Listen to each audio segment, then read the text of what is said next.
Muy bien, muy buenas tardes a todos. Bienvenidos a tu programa de Café Psicoanalítico. Hoy viernes de café. Un tema muy interesante. Seguimos con el ciclo de cuentos de hadas, que también ha gustado mucho, y también tenemos una sorpresa que les vamos a decir más adelantito. Y por favor, bueno, nos presentamos, por favor. Ana, por favor. Hola, ¿qué tal? Buenas tardes. Pues bienvenidos al programa del día de hoy, ya viernes para algunos que ya lo estaban esperando. Y pues con un cuento muy agradable, muy divertido inclusive. Ahora sí que al momento de haberle dado la revista a mí se me hizo muy simpático. La verdad es que soy una de las personas que no le agrada para nada ese cuento, pero espero que junto conmigo resignifiquemos ese cuento, porque la verdad es que es bastante enriquecedor. Así que ojalá que lo disfruten. Sí. Daniel.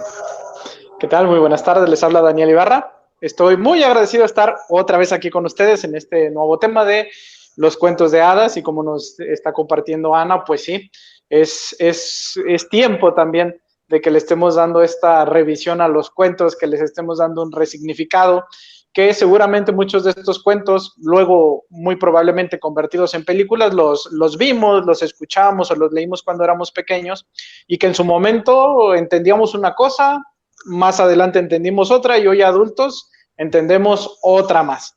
El día de hoy nos toca ver estos cuentos desde la perspectiva del psicoanálisis y entender entonces qué se esconde detrás de este sueño profundo de la Bella Durmiente.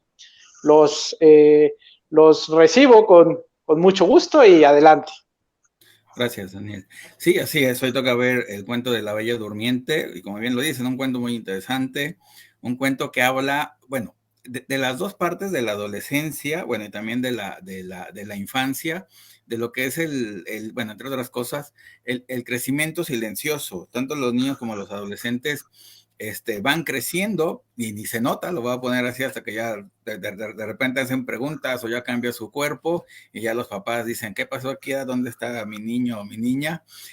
Pero bueno, es parte del desarrollo, y también a veces se va a aceptar, a veces va a dar un susto tremendo, porque ya no son los niños de siempre, sino pues ahora ya son adolescentes, ya aparece ese despertar sexual.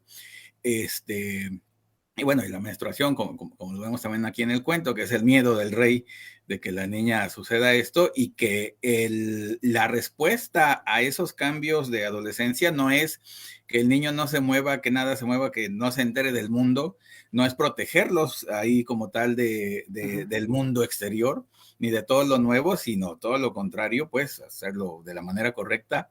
Y pues bueno, también esa parte, bueno, en este cuento existen estas dos partes, tanto la parte de la actividad del adolescente, pero también ese letargo o ese parte de dormir del adolescente, que también una parte de la adolescencia es que duermen mucho los adolescentes o tienen sueño de todo, pues, y es parte, al fin de cuentas, de su desarrollo, y se debe de entender así, ¿no? Que en ocasiones, bueno, tanto niños como adolescentes va a pasar un gran periodo que no van a hacer nada acá sorprendente, o no va a pasar nada sorprendente, pero bueno, pues también es parte del desarrollo, porque el problema es cuando despierta toda esa parte dormida, es ahí donde ahora sí todos tienen que estar preparados para poder vivir y convivir, y que el niño y el adolescente se inserte a la parte social.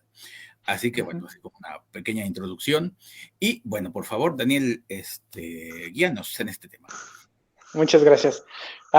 Pues como bien lo menciona, doctor, esta parte de la adolescencia tan presente aquí en este cuento, y de los peligros de la adolescencia, ¿no? Como muchas veces se llega a considerar, ¿no? Y precisamente uno de los más grandes peligros que abundan en la adolescencia es la sexualidad. Esto evidentemente entendiéndolo desde esta perspectiva de los padres, de los mismos temores, de los temas tabús que existen, y nos damos cuenta de que entonces estos temas siempre han sido, bueno, en gran parte de la historia han sido vistos de esta manera, velados. De tal manera que a lo mejor este cuento que se contaba 100 años tiene las mismas repercusiones con una familia moderna del día de hoy, ¿no?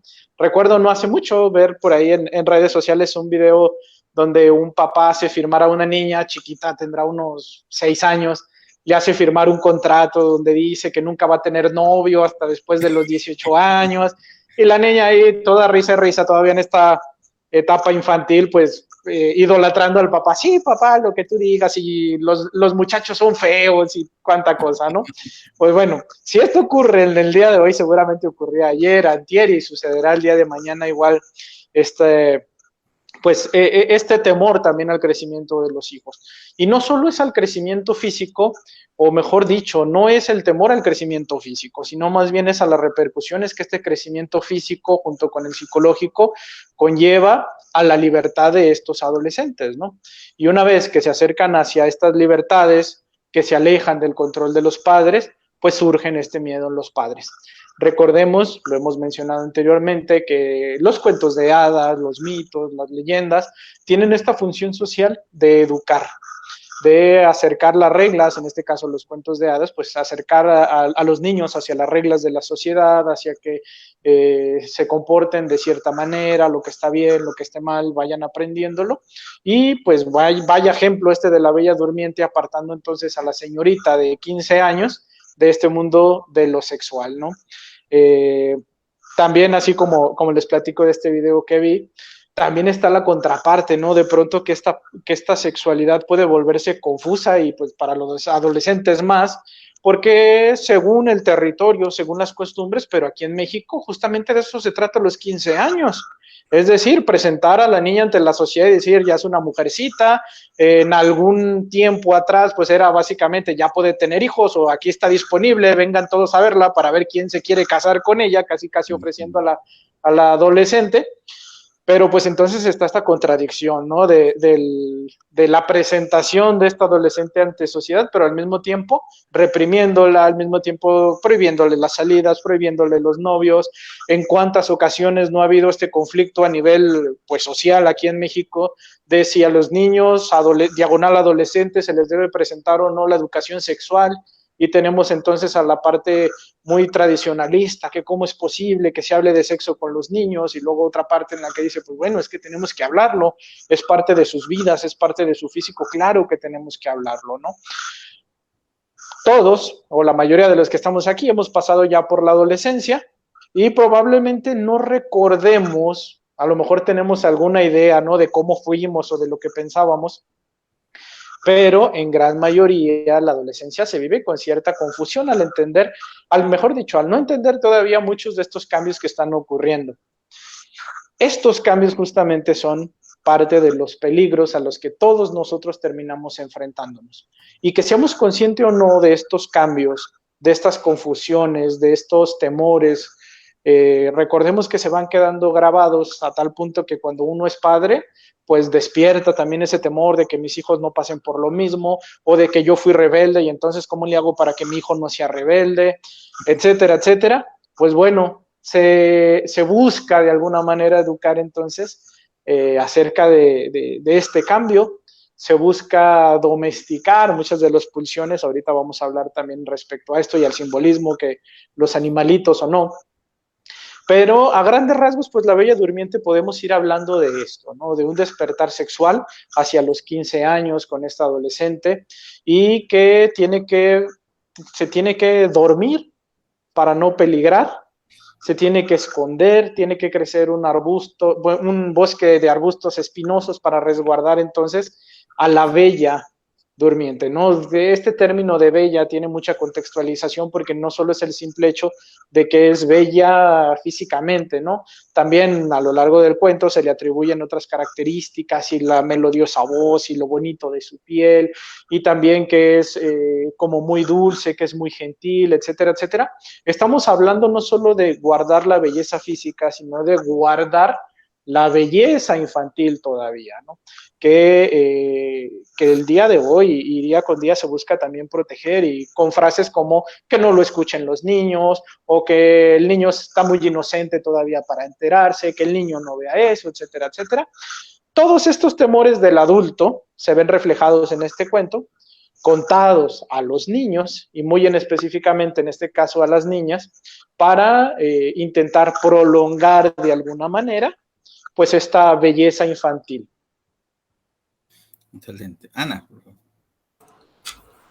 Algo que comentaba yo hace un momento de la parte de resignificar también el cuento es que hay que entender que cuando uno le cuenta un cuento a un niño o a una niña, no necesariamente entiende que el cuento va para las niñas o que va para los niños, porque el personaje o el protagonista sea una niña o sea un niño, no sea una mujer o sea un hombre. El niño finalmente va a tomar lo que sea necesario, con lo que se identifica y con lo que se proyecta para integrarlo a sí mismo. De ahí la importancia de contar cuentos, ¿no? Pero también acá, algo que me parece muy interesante al momento de revisar esto y de entender que entonces hay que como quitarle un poquito a quién va dirigido, si es a un hombre o a una mujer, es precisamente la parte de poder cachar lo que sea que sea necesario para ti, ¿no? Porque si vemos el cuento, ella es una mujer la que está dormida y es la que está esperando ser salvada o la que está esperando ser despertada para salir por un hombre, ¿no? Por un caballero que tuvo que pasar por un montón de adversidades para poder llegar con ella y así, ¿no? Pero acá también es la parte de no todos los hombres son así de envalentonados y no todas las niñas son todas así de durmientes, ¿no? Puede darse en ambos casos esta situación, ¿no? Hay niñas muy despiertas o adolescentes adolescentes mujeres ya muy despiertas y adolescentes masculinos pues muy en sus laureles también, ¿no? Pero acá también el detalle es el despertar en los dos, ¿no? Y no solo la cuestión sexual, sino también la parte psicológica, como ya lo comentaba Dani y el doctor, y esto es como en el sentido en el que, si bien al principio el niño está estrictamente relacionado con la autoridad y con la moralidad de los papás, este despertar que es para ambos empiezan a cuestionar y bueno, ¿y por qué mis papás me impiden X cosa? ¿O por qué no puedo salir? ¿O por qué no puedo hacer? Y entonces aquí viene como la parte de la pericia, de tratar de salir o de tratar de desentender estas normas inmorales, entonces verse envalentonados, ¿no? O en su defecto hay quienes prefieren no enfrentarse a esta moral paterna y materna, ¿no? En casa, y luego notamos que hay adultos, porque acá decía algo, Dani, muy interesante, y eso es de que la mayoría de aquí pues ya pasamos por la adolescencia, y es muy curioso ver que hay adultos que pareciera que psicológicamente no pasaron por la adolescencia, ¿no? Ya tienen hijos, ya tienen familias, pero luego podemos ver acá en terapia que tienen características muy infantiles todavía, o que todavía siguen a expensas de ¿y qué va a decir mi papá? ¿O qué va a decir mi mamá? O siguen a lo mejor dependiendo del negocio del papá, o siguen dependiendo a lo mejor de lo que la mamá opina en relación a tu matrimonio, ¿no? Entonces, acá también esta parte, lo importante que es de entender la etapa de desprendimiento y de crecimiento psicológico y mental de los hijos, porque entre más aprensivo también se sea, pues menos le estamos dando la oportunidad de que se convierta este hijo en un adulto maduro y con la posibilidad de estar al frente de las vicisitudes que se pueda enfrentar en la vida, ¿no?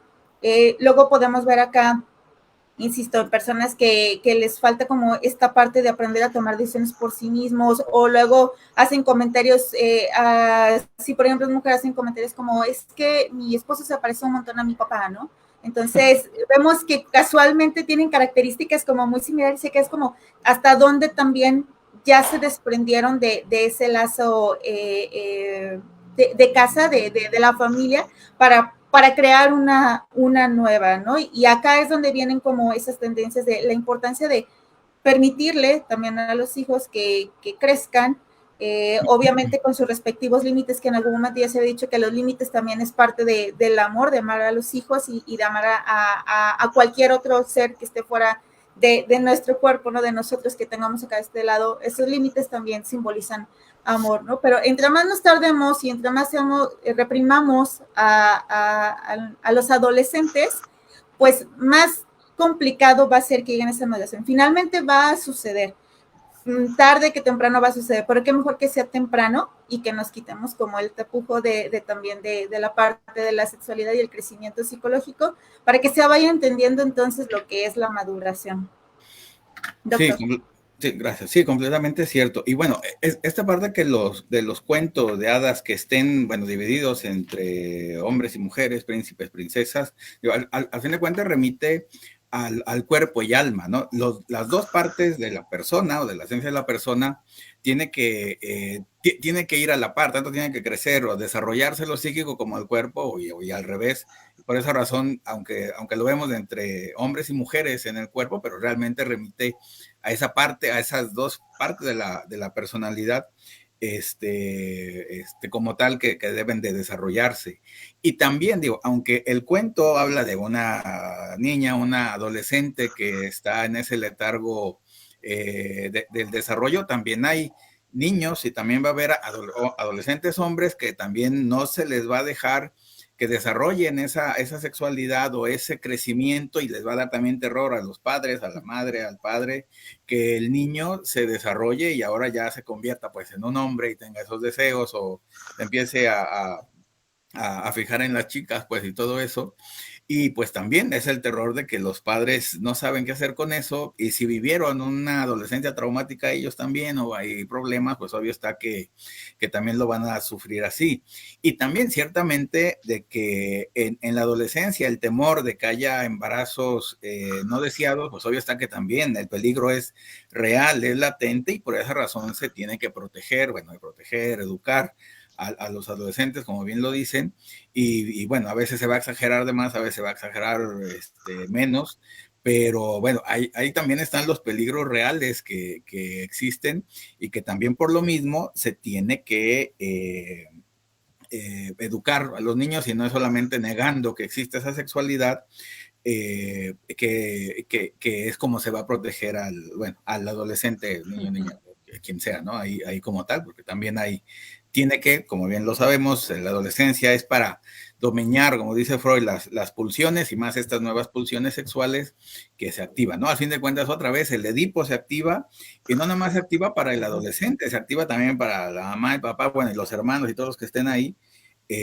porque, bueno, pues es para todo, y otra vez el recordatorio de que el Edipo ahí está, de que hay que otra vez dominarlo, y tiene que ganar la castración para que otra vez la familia pueda ser, feliz y funcional, lo voy a poner de esa manera, y que pasen todos etapa de crisis, esta etapa esquizoparanoide, diría Klein, para todos, a fin de cuentas es para todos, ¿no? Y también la parte social, como bien lo decían, de los 15 años, que es más o menos también la edad donde esta bella se duerme, en esos 15 años, que es cuando llega la menstruación, a fin de cuentas, ¿no? De eso habla el que se pique ahí con la rueca y aparezca la sangre, pues a esto se refiere también el cuento, ¿no? También está muy, muy rico tanto en simbolismos como en mensajes de todo lo que sucede en toda esta época. Daniel, por favor. Muy bien. Bueno, como muchos cuentos de hadas, o cuando estamos analizando los cuentos de hadas, en la actualidad, en algún momento tal vez no era así, pero en la actualidad tenemos diferentes versiones, ¿no? Y entonces, cuando unos hablan y tienen ciertos elementos, otro cuento en otra época le añadió otros elementos, le quitó unos, le quitó otros, y probablemente el día de hoy pues estemos revueltos entre esas versiones, incluidas las películas, ¿no? Esto va a ser así, pues. Pero, sin embargo, de que exista esta diversidad, lo único que hace es enriquecer al final del día los cuentos, y también buscando la adaptación de los cuentos a los tiempos que se requieran. Como nos decía Ana hace un momento, pues bueno, el día de hoy existen niñas mucho más activas, que no están esperando su príncipe azul, ni mucho menos, pero recordemos que este cuento, en sus inicios, pues sí estaban los roles de género súper establecidos, y se ha tenido que ir modificando, y probablemente exista, no dudo que tarde mucho en existir una nueva versión también de este cuento, como hemos visto con otros cuentos últimamente, ¿no? Que Disney está modificando muchos de sus cuentos clásicos de pronto, pues bueno, con otro tipo de elementos. Aquí, partiendo de no importa la versión, vamos a tener los mismos arquetipos en juego. Y recordemos, cuando hablamos de arquetipos, no nos estamos yendo nada más a lo junguiano y a esa parte de la teoría de Gustav Jung, ¿no? Los arquetipos son más viejos que Gustav Jung.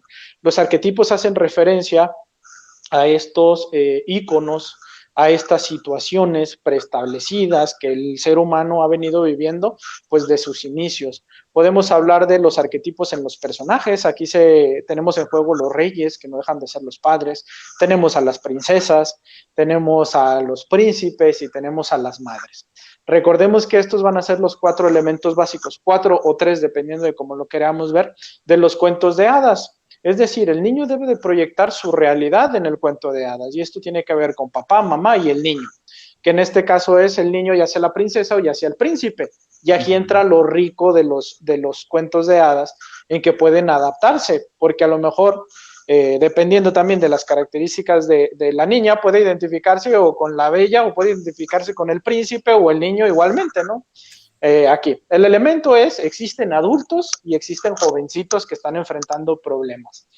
Y aquí existe la versión, pues, digamos, más antigua de la que se tiene conocimiento de este cuento. Nos habla no solo por aquí algún comentario leí rapidito, ya se nos adelantó un poquito también, respecto a hablar acerca de la pedofilia, respecto de la necrofilia, y que no es tan bonito entonces estas historias como de pronto cuando vemos la película de Disney. Esta versión de Basil que se tiene, nos habla de un rey que va a tener una hija, pues recordando un poquito de cómo eran aquellos tiempos, todavía mezclado lo místico, y entonces a esta niña se le hacen las profecías de que corre graves peligros, ¿no? Y que a cierta edad va a correr grandes peligros.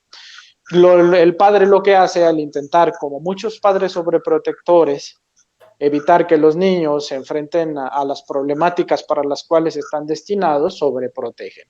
Y en este caso es alejar a la niña, aislarla. La profecía decía justamente que podía hacerse daño con un cáñamo o con un lino, con cuestiones de tejer, y entonces se evita todo eso, no se va al otro extremo, no podemos hablar de eso, nada de esto va a estar en el castillo, para que la niña entonces no corra ningún peligro.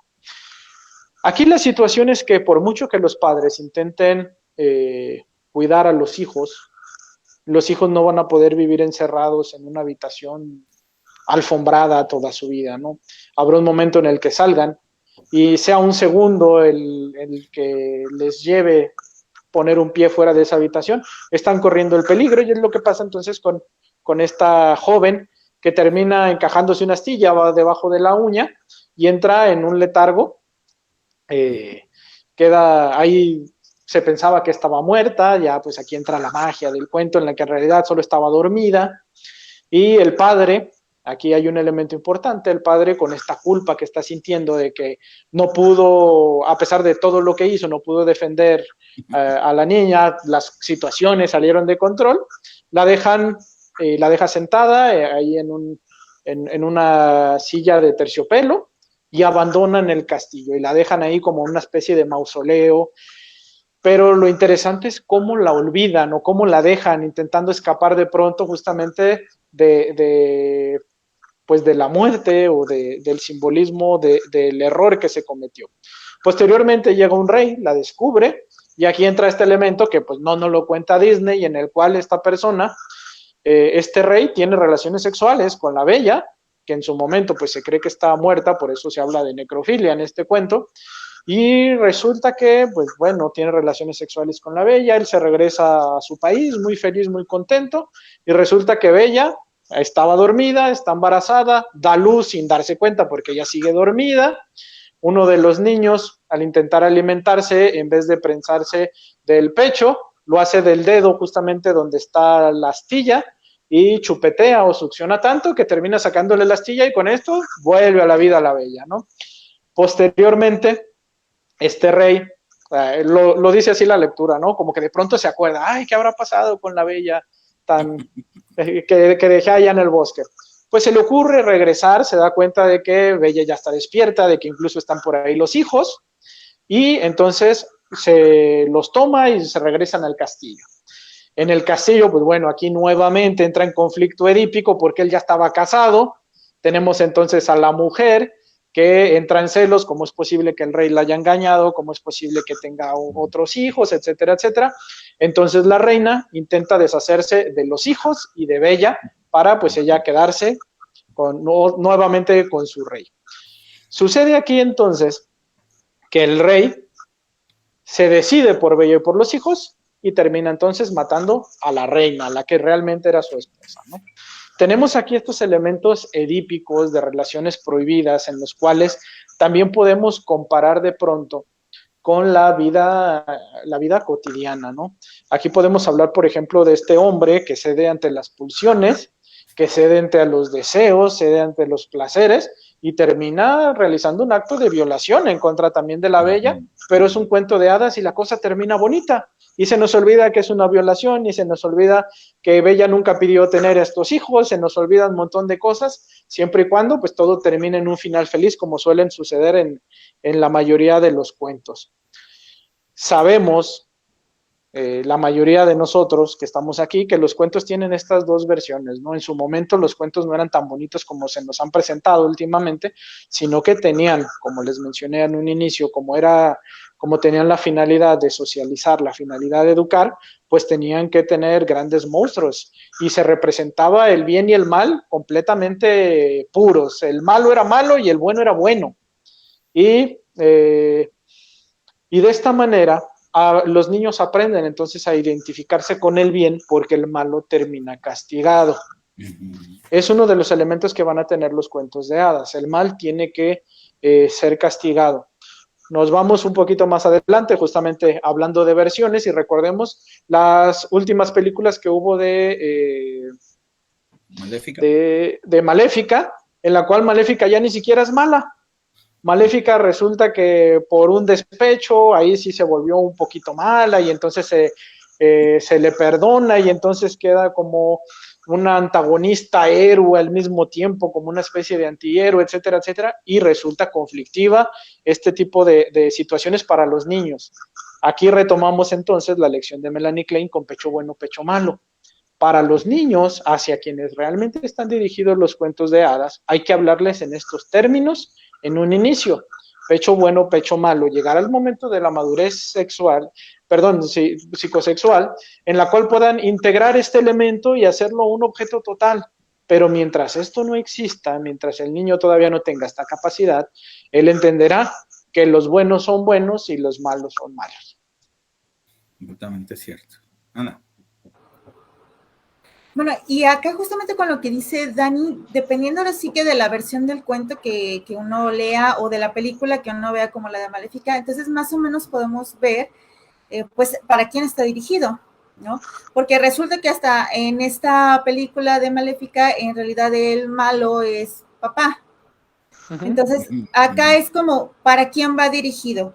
Tal vez si lo ve un niño, como dice Dani, pues puede ser confuso, pero a lo mejor si uno lo ve de adulto acá de este lado puede tener connotaciones diferentes que a lo mejor se pueden adaptar para nosotros y pues para la vida cotidiana.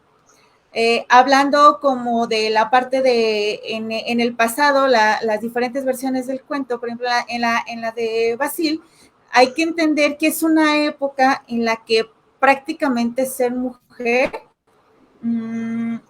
parecía un poco más como una desgracia, porque también venía acá la parte en donde es que no es un hombre y entonces tampoco no puede ayudar en las actividades rudas, no va a dejar descendencia, no va, ciertas cosas acá en donde tiene que ver como con la virilidad, se tornaba un problema si era una mujer, sobre todo porque es la mujer la que como ya comentábamos en este ritual también de los 15 años, es como hay que ofrecer a la hija. Recordemos que en estas épocas inclusive, se daba la parte en la que se ofrecía a la hija en matrimonio a un hombre cualquiera el que mejor pagara, el que mejor si daba un cabrito, si daba dinero, si daba una tierra, si daba muchas de estas cosas. Entonces eso significaba de alguna manera para los padres pues a lo mejor sí enriquecimiento o asegurar ciertos bienes, pero entonces para la posición de la mujer era pues una situación conflictiva en donde no podía elegir y por ello que fuera durmiente también, una que no puede elegir y en donde es un hombre el que viene y la toma sexualmente y decide por ella entonces lo que se va a hacer, ¿no? O sea, si se va a tener hijos, si se va a tener una casa, si se va, etcétera, ¿no? Entonces, esta misma parte pues también aplica ahí, y cuáles son las actividades que tenía que hacer una mujer. Y muchos de nosotros todavía llegamos inclusive a escuchar a abuelitas o abuelitos en donde niñas no, mejor varones, ¿no? ¿Y por qué niñas no? ¿Qué simbolizaban las niñas, ¿no? La virilidad o la dificultad de vida que va a pasar la niña, ¿no? Y entre eso, aquí el simbolismo en donde Basil, por ejemplo, habla de donde se reunieron los sabios, eran muchos sabios. Y es como la parte en donde los abuelitos y los tíos y todos tienen una opinión alrededor de este nuevo nacido. Si es una niña, pues cada uno va a dar su connotación en relación a una niña. Si es un niño, cada uno va a dar su connotación en relación a un niño, ¿no? Entonces, dependiendo para quien lo vea y cuál es la versión que uno vea, puede rescatar diferentes elementos, ¿no? En donde o una mujer no elige o es el hombre el que decide por ella, es el que tiene que enfrentarse a las vicisitudes de la vida, mientras que la mujer tiene que quedarse en casa, haciendo lo que se mande con respecto al género masculino, ¿no? Esto puede ser una de las, pues, de las diferentes formas para ver este cuento, ¿no? Doctor. Sí, definitivamente. Y bueno, como bien lo decían, el cuento original se llama Sol, Luna y Talía. El nombre original de Bella era Talía, ya después le pusieron Aurora, ¿no? Creo que sí le pusieron. Ujú. Y bueno, quién sabe por qué le pusieron Talía, estaba bien, pero sin H, es nomás Talía así normal. Y Basil, bueno, es el nombre del autor, Juan Bautista Basil, y su libro es el Pentamerón o Pentamerone, que bueno, ahí se puede conseguir también, no hay mayor problema. Y bueno, y como decía Daniel, esta parte del bueno y el malo, digo, algo muy característico, tanto del cuento de hadas como para el mensaje en los niños. Bueno, como dice aquí Bettelheim, dice, para que pueda existir un final feliz, es necesario que el principio del mal sea adecuadamente castigado y eliminado, porque solo entonces podrá prevalecer el bien y la felicidad. Si el mal no desaparece, va a haber problemas y no va a llegar esta felicidad y este bien. Que la característica de los cuentos de hadas es esto, que quede claro que el bueno actuar bien va a tener una recompensa, actuar mal va a tener un castigo. Que en los últimos, películas de Disney o de otras tantas, esto no está definido. En Cenicienta, que después lo vamos a ver, que en las últimas versiones las hijastras o hermanastras también son premiadas, y ahí es donde ya buenos y malos conviven como si no hubiera pasado nada, como si no hubiera consecuencias, y ya es también ahí el problema de los niños o adolescentes de no saber qué hacer o no poder elegir el bien como único camino. Entonces dicen, bueno, si los buenos y los malos conviven al final y son felices, pues se puede hacer malo, se puede hacer no trabajar, no estudiar, bueno, ser narco, todo lo que ustedes quieran, y al cabo pues, les va bien y son felices, ¿no? Entonces esa parte de aunque se vea muy bonito así a nivel de las películas y todo lo que ustedes quieran, es perjudicial a nivel, bueno, tanto de los niños, adolescentes y a fin de cuentas de la sociedad, de que ya todo es todo, porque da como el mensaje de que ya todo es posible,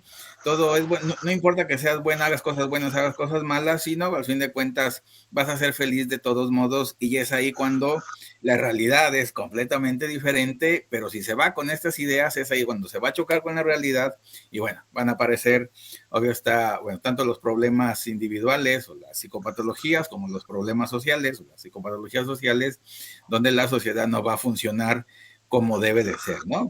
A nivel de la política, de que, robar es bueno, no pasa nada, o esto, matar, o qué sé yo, dices tú, bueno, ¿por qué aparece esto de que todo es posible? Bueno, ahí va esa denigración o ese querer ver a los malos como buenos y los buenos como malos, pues va a resultar, esta parte de que va a producir confusión, este límite, del bien y del mal, y pues más en los niños.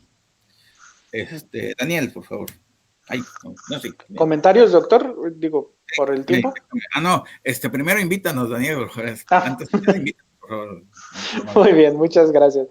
Les recuerdo que estamos ahorita en este periodo de inscripciones para el diplomado, taller de psicoanálisis de los cuentos de hadas. Iniciamos el 10 de octubre de 7 a 9 de la noche. están cordialmente invitados. Tienen una duración de 3 meses en las diferentes modalidades que ustedes ya conocen que tenemos aquí en Unifreud. Y recordarles que no solo nos limitamos a hablar del cuento y decir de qué se trata cada cosa y la interpretación, que sí es una parte, pero viene también esta otra orientación que tiene el diplomado, que es el de taller, porque sabemos que los cuentos de hadas son una de las herramientas más importantes para trabajar con los niños en clínica. Entonces, esta parte del taller también nos habla no solo de la parte teórica de qué significan los cuentos, sino que también vamos a aprender a desarrollar cuentos para trabajar con poblaciones específicas o con situaciones o pacientitos específicos que tengamos y poder desarrollar cuentos para trabajar con cada uno de estos niños, ¿no?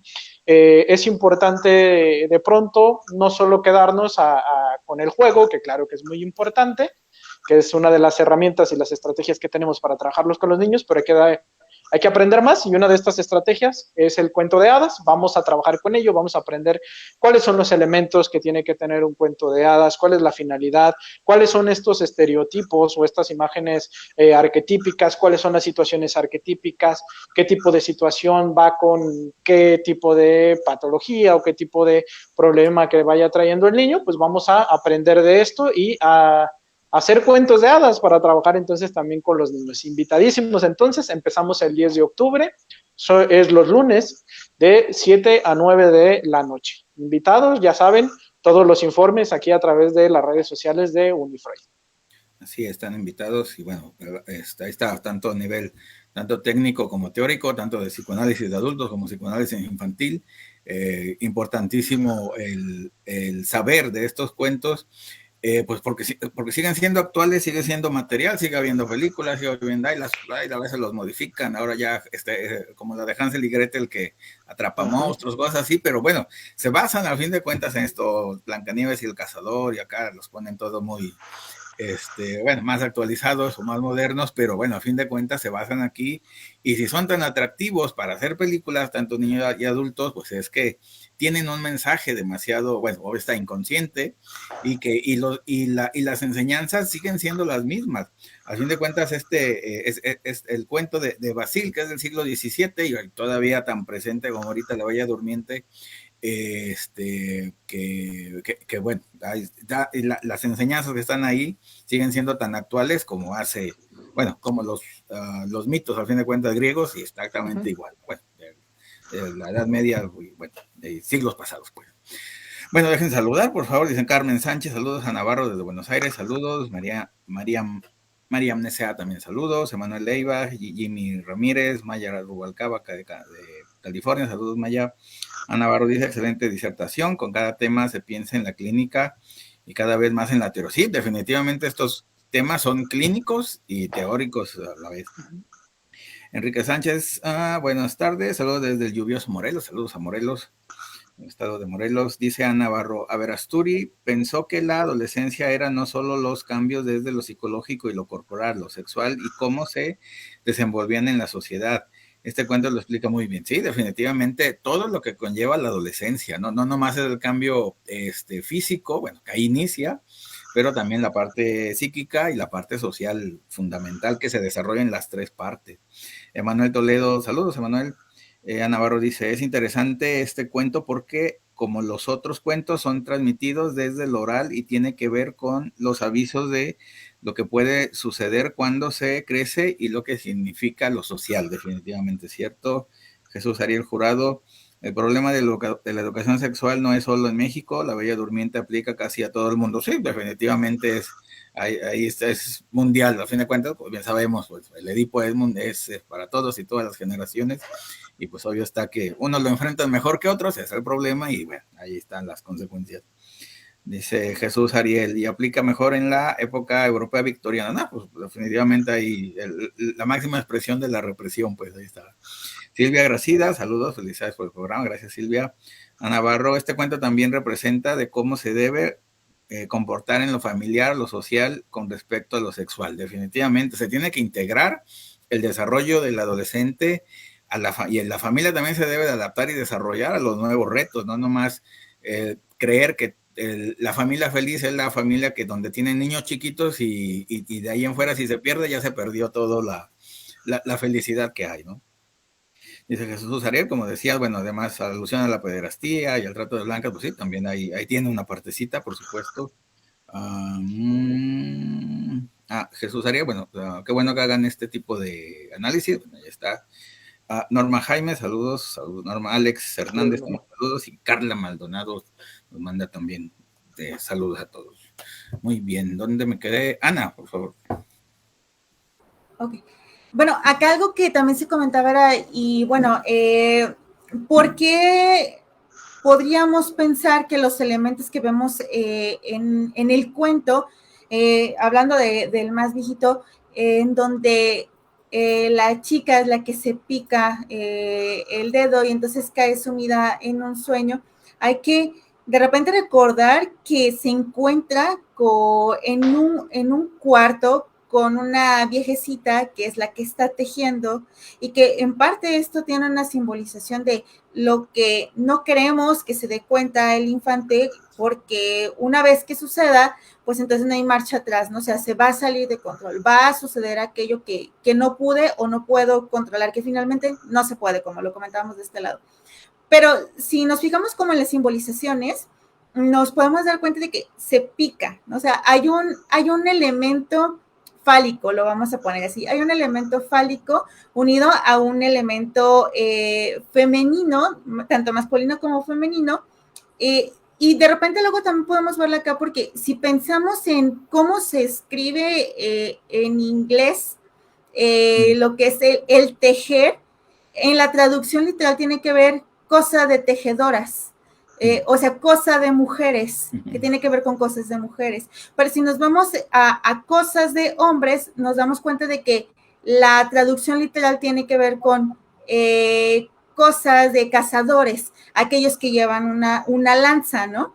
Y entonces podemos luego entonces ver que efectivamente, si vemos los cuentos, va como ejemplificado con alguien que lleva una lanza o lleva una daga o tiene que ver con picar, con atravesar, ¿no? Entonces acá el simbolismo es muy, muy claro y en esa escena en específico, o si lo podemos como imaginar, se unen estos dos elementos en los cuales, que como comentaba, en aquella época también tiene que ver como de alguna manera con el dominio de lo masculino en lo femenino, en donde, pues bueno, era la hija la que, o era la mujer la que terminaba en la parte de estar dormido, ¿no?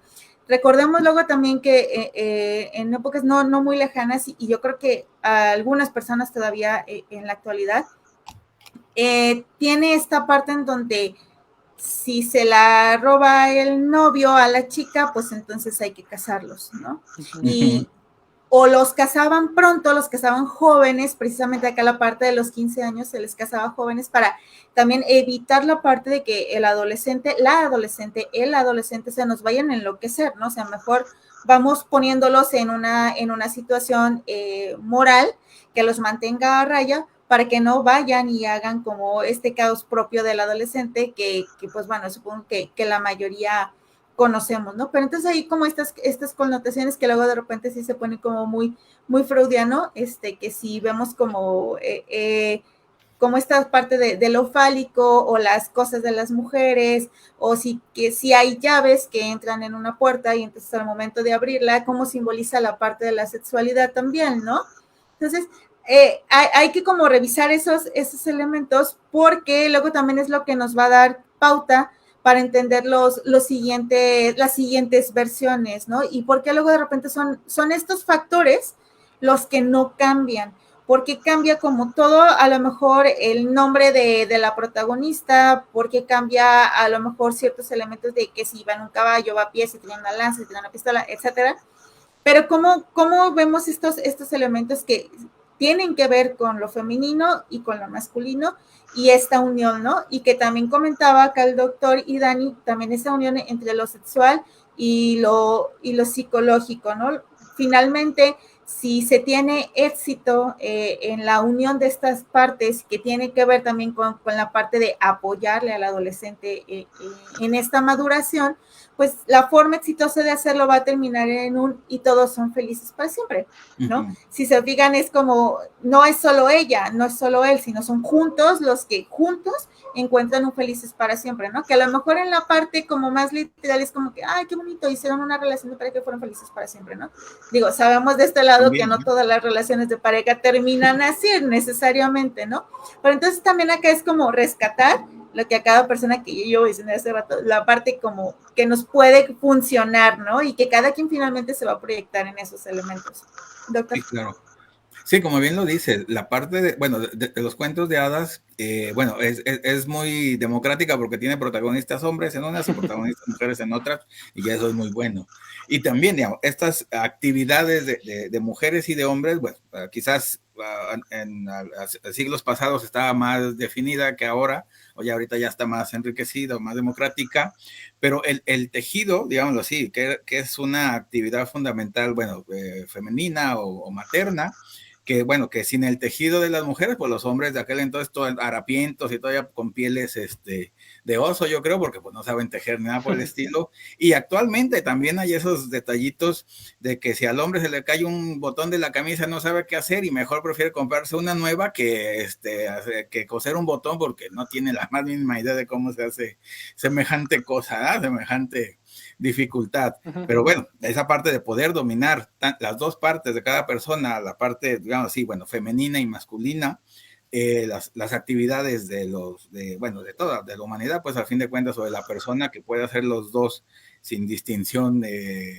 sexual, pues por supuesto que es fundamental, ¿no? Digamos, ya esas barreras, bueno, ya no deberían de estar o ya no están, y ya se puede, un hombre puede coser un botón sin mayor problema y ya no, sin necesidad de que tire a la basura esa camisa porque se le quitó, ya no tiene un botón, le falta un botón.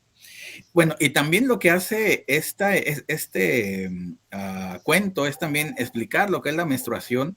Y también, bueno, como anteriormente se le decía, o bueno, actualmente también que menstruación y maldición eran la misma palabra, al fin de cuentas, y que, bueno, ya se pudo, bueno, todavía hay muchas personas y mujeres lo ven así como tal, o se sufre mucho en la menstruación, pero también es una enseñanza de que para los niños o las niñas que va a aparecer ese sangrado y que, bueno, va a ser importante en su vida y que se tiene que superar al fin de cuentas también, y que pues, ciertamente se van a convertir en mujeres adultas, ya mujeres ya son las niñas, y que, bueno, es parte del desarrollo y tiene que, y va a aparecer y pues, tiene que continuar y nadie debe de tener ahí mayor problema con eso.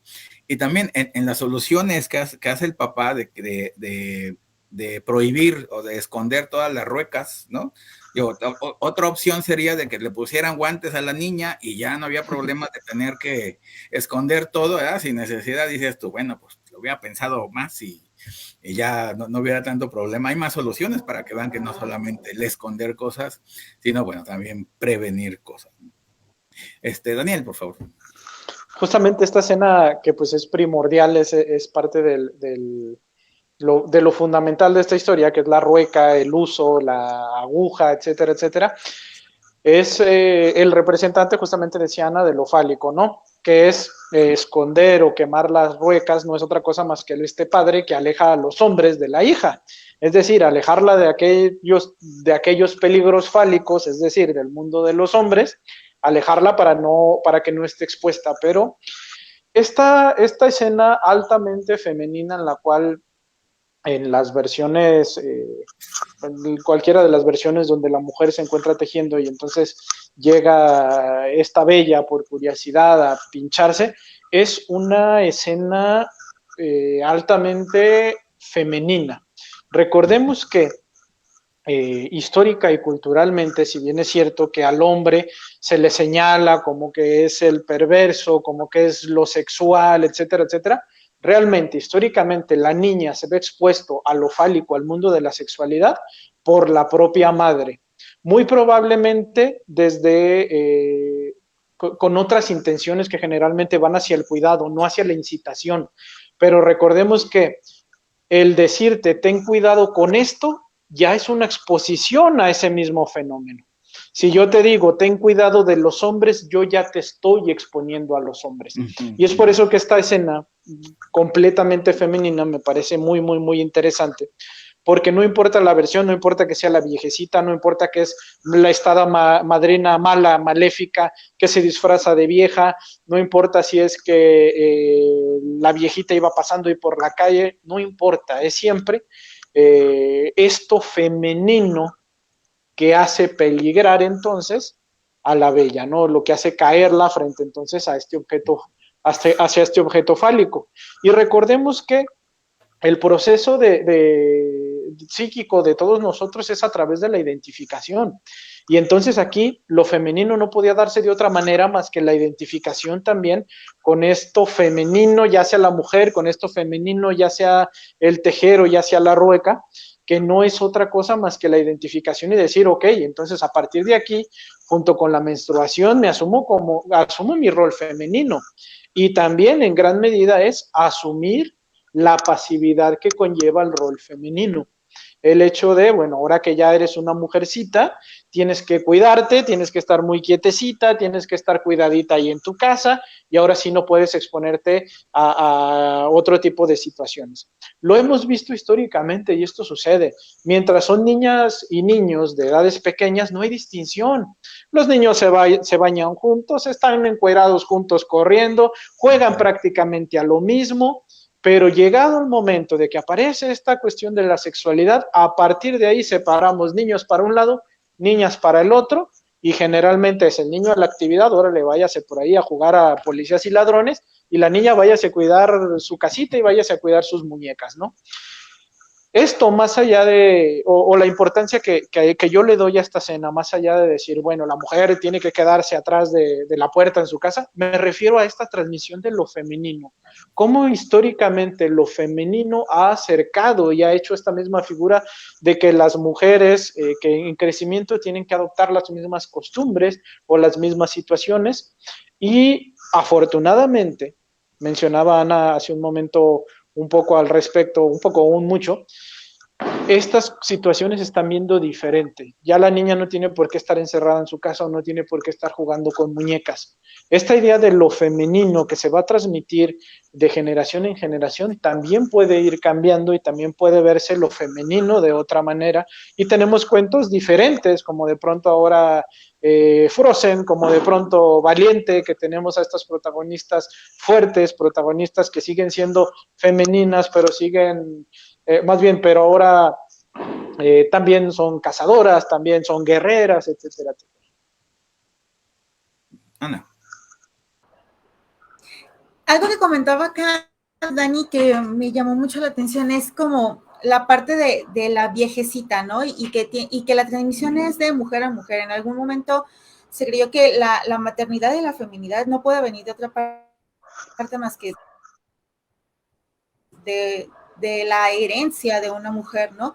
Y es una mujer la que le transmite a otra mujer cómo cuidarte durante la menstruación, por qué no debes de llegar tarde, o por qué a lo mejor tienes que cargar algunas pantaletas contigo, o por qué no tienes a lo mejor que jugar con niños, o cosas de este tipo, ¿no? Y porque es una viejecita, si notamos también de repente acá esta connotación donde es una vieja, estamos hablando de es un sabio, ¿no? Y por lo regular es que en todas las películas que podemos ver, pues ya más atrásito, como en los 90, vemos que, como decía Dani, son las que advierten, o los que advierten, los sabios, o son los que colocan la parte moral o educacional, inclusive para que son los que reprenden al padre de la o el protagonista sobre el cómo educar al hijo, ¿no? O sea, porque le está dando muchas libertades o porque no le está dando libertades, ¿no? Entonces podemos ver acá que el sabio también tiene mucho que ver como con esta parte generacional en la que se van aprendiendo este tipo de cosas, ¿no? Una parte también que me llama mucho la atención es que en el cuento de Basil, que es en donde sí, el rey sí tiene una esposa y pues termina teniendo relaciones con la protagonista y termina teniendo hijos y entonces es la mujer, la esposa del rey, la que embravecida quiere matar a la protagonista, en este caso a Thalía, quiere matarla aventándola al fuego, un fuego ardiente, como lo ardiente que pueda estar también la protagonista, ¿no? O sea, como lo tal cual debe de ser o podemos notar en un adolescente, ¿no? Y de ahí que luego también, si queremos como ver esta parte, porque a lo mejor en ciertas relaciones de pareja hay como una angustia en la cual el esposo también vaya luego a notar estas chicas muy bonitas, ¿no? Y que como de alguna manera, si vemos un poquito a las adolescentes y a los adolescentes, o mejor dicho, más a las adolescentes, pareciera que al inicio no se dan cuenta de que están ensanchando las caderas, están creciendo los senos, y entonces de alguna manera comienzan a parecer atractivas acá para el hombre que ya puede notarlas sexualmente, ¿no? Pero entonces acá también la parte de que sean durmientes, porque no se dan cuenta de que luego también generan cierto tipo de emociones, que claro que tiene que ver con lo pasional, relacionado a los hombres, ¿no? Entonces, acá que también esa parte de lo ardiente queda como claro en la parte de Basil, en donde se expresa esta parte en donde inclusive ella estaba dormida, él fue el que terminó, pues, vamos a ponerle así, abusando de ella, y es ella la que termina teniendo hijos, ¿no? Y ella sin deberla ni temerla, pero es la esposa la que quiere acabar con Thalía, porque fue ella la que incitó, ¿no? Entonces también acá podemos ver como esa condición en la que se da realmente, actualmente sigue sucediendo así, ¿no? Y más bien acá ya hay otros factores que dependerán como de la comunicación, ¿no? De la relación de pareja, y por tanto que como para tampoco no estarle colocando esta connotación tanto a las adolescentes de que ellas son las provocadoras, ¿no? Porque todavía se escucha esta parte en donde son las adolescentes las provocadoras y es el adolescente el que ahí va. Y otra acá, rapidísimo porque estoy viendo el tiempo que ya se nos está yendo, como a lo mejor los adolescentes o los caballeros que van tras la bella durmiente para tratar de despertarla de ese sueño, quedan en las enredaderas, ¿no? En ese intento, ¿no? También de llegar a ella. Y esto también es un simbolismo en el que, pues bueno, o sea, ¿cuántos chicos de repente no vemos que quieren estar detrás de la chica más bonita o la más popular esperando que sea la que les preste la atención, ¿no? O sea, va a ser el rey, va a ser un rey, en automático se va a convertir en un rey porque puede poseer a la chica más bonita, ¿no? Entonces, esto incluso se ve en la película, si vemos que se describe que muchos príncipes buscaron la manera de despertar a la bella durmiente porque era la chica más hermosa, entonces realmente sucede de este lado. Doctor. Sí, así es, Ana. Y bueno, también es un deseo obsesivo el de la mujer muerta, la mujer que no deja de ser como el sueño de la mujer perfecta obsesiva, o del obsesivo, mejor dicho, esta mujer muerta, ¿no? O dormida, pues, a fin de cuentas, la que no tiene deseo, como es la que prefiere el neurótico obsesivo. Bueno, ya por último también, las hadas, que es lo que anexa, lo que pone los hermanos Grimm, que también ayuda a entender o a enriquecer el cuento, bueno, que ahí dice que son 12, acá con Disney vemos que son 3, que no deja de ser, bueno, un número de completud, tanto puede ser las 3 hadas de mente, cuerpo y espíritu, pues ahí también se necesita para poder salvarse, para poder desarrollarse bien. Y también, bueno, otra cosa, de cuando se dice esta frase de que fueron felices y unidos para siempre, también a lo que se refiere es a ser adulto. Fueron adultos felices y unidos para siempre. No es añorar esos años de, bueno, esa época de ser adolescentes que eran más felices o niños más felices, cuando eso ya no debe de pasar, sino que se debe de estar contentos siendo adultos y con todos los placeres y beneficios adultos, porque ese es, digámoslo así, el secreto de pasar todas estas etapas o todos estos cuentos o leerlos, de que ese final feliz es eso, ser un adulto feliz y pleno al fin de cuentas, ¿no? Y bueno, por último, como dice Bethlehem, dice, únicamente cuando se ha obtenido la paz interna, puede uno empezar a buscarla en las relaciones con los demás. Uno no va a encontrar la paz interna, como dicen, el amor propio, el narcisismo, bueno, en la pareja o en los demás, o en los amigos, si uno no lo tiene antes, ¿no? Entonces, si no lo tiene uno antes, no va a encontrar como tal. Bueno, y el último comentario, Jonathan Muñoz, saludos Jonathan, dice, incluso esas palabras se usaban para identificar el lado paterno y materno de la familia, el spear side y el distaff side. Sí, definitivamente el idioma ayuda mucho. Bueno, último comentario y despedida, por favor, Daniel. Bueno, ya estamos casi en tiempo, simplemente recordar también este tema de en algunas ocasiones y vulgarmente le llaman las profecías autocumplidas, que no es otra cosa más que la identificación positiva o negativa hagamos. Aquí tanto se le dijo a la Bella Durmiente que le iba a pasar esto cuando fuera adolescente y que iba a tener una tragedia, que terminó cumpliéndolo. Hay que tener cuidado con esto, pues bueno, ya a nivel de la cotidianidad también, en estas identificaciones, ¿no? No porque nos tiren por ahí una maldición, no necesariamente una bruja, sino en la familia, por ahí a veces este tipo de comentarios, no tenemos que cumplirlos, ¿no? Tenemos también que abrir los ojos ante esta situación y ser más felices. Despedirme, agradecerles que estén presentes el día de hoy o si ven el video posteriormente también en alguna de las repeticiones y recordarles que iniciamos este taller diplomado el 10 de octubre y pues esta utilidad tanto teórica como práctica y estamos a sus órdenes también con la información. Muchas gracias. Gracias, Dani. Ana.